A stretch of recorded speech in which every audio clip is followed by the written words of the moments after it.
You're effectively suspended 10, 15 foot up in the air on the back of this booking Bronco, and we used something called the volume that was made famous by Disney's The Mandalorian.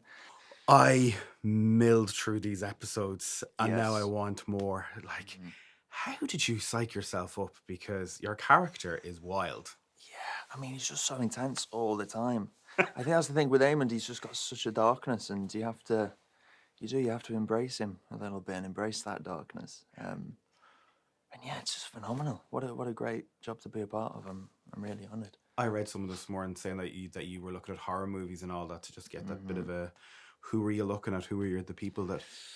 Michael Myers, the creeper from Jeepers Creepers, like Pinhead from Hellraiser, like a whole multitude of them, because that's just they're larger than life. They're almost they're formidable, but even like with Michael Myers, he walks so slow, but he always catches up with Jamie Lee Curtis. It's that idea of inevitability. I was just going to say he never ends. Like, never like, ends. When is this? I know. You're right. And that's that's something I wanted to bring to Eamon. It's like, you're going to have to engage with this kid sooner or later. And, The nerdy part of me wants to know is, like the sets are massive, I would presume, but like some of it's obviously CGI. Can I ask about the dragon? Like, where do you go to like a training camp or something? Like, what are you sitting on? What is that How thing? to train your dragon.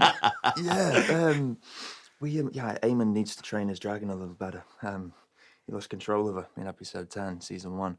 But it is. You're effectively suspended 10, 15 foot up in the air on the back of this booking Bronco, and we used something called the volume that was made famous by Disney's The Mandalorian. And so it projects the world around you. You're not just working off a green screen. You can actually see the mountains. You can see the clouds flying past you. And so it's really immersive, especially with the booking Bronco, and you're leaning into the turns. It's just escapism to the max. Did you fall a few times? No. We're tied up. We're tied in. Yeah, Rowley Erlam really does keep us safe. When, the first season just went crazy, did you notice the difference in being able to walk to the pub or to walk anywhere with people kind of second take looking at you going, oh, Jesus, it's him? A few people, I think it's my chin. It gives it away because I don't have the long hair. I don't have the eye patch in real life. But my strong jawline, I think that's what gives it away. People are like, oh, where's that guy from? And then I'll go like this. And they're like, oh, it's Eamon. Right. How do you do these things without doing spoilers? Is that hard? It is. But it's I'm so far so good. I don't think I've dropped anything just yet. Maybe I have. I've been warning myself today because I've seen a few episodes and I'm like, okay, we're talking 1 to 2 today. That's all we're doing. 1, 2, you've seen the first two? I've seen loads of them, but we're only talking about 1 and 2 today. Okay, so all right. What else can we say that's not anything else? Who do you feel sorry for? I don't know if it's sorry for in the whole thing. Like, is there anyone that your heart kind of bleeds for in it? My heart bleeds for. I bleed.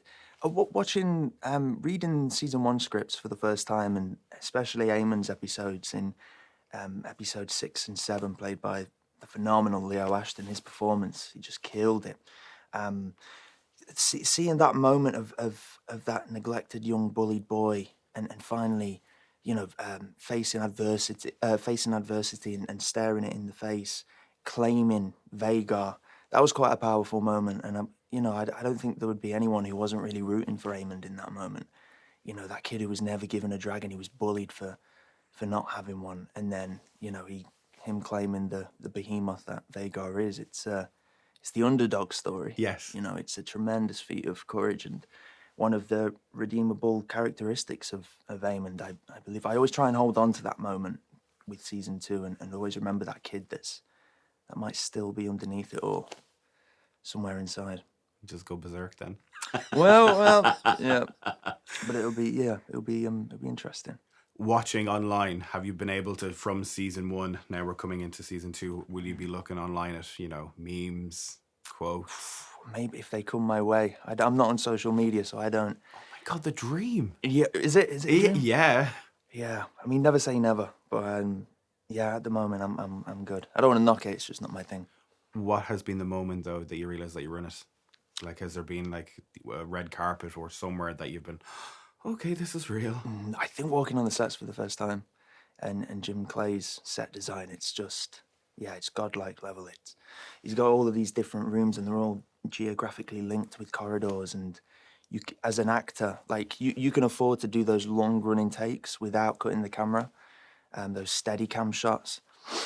And the same with an actor, like you don't really break out of it either, because you're not going to like another kind of studio corridor. You're walking down the Red Keep, and it's just super immersive. That's amazing. Well, look, thanks so much for your time today. It's been No, amazing. thank you so Cheers. much. Thank you so much, man.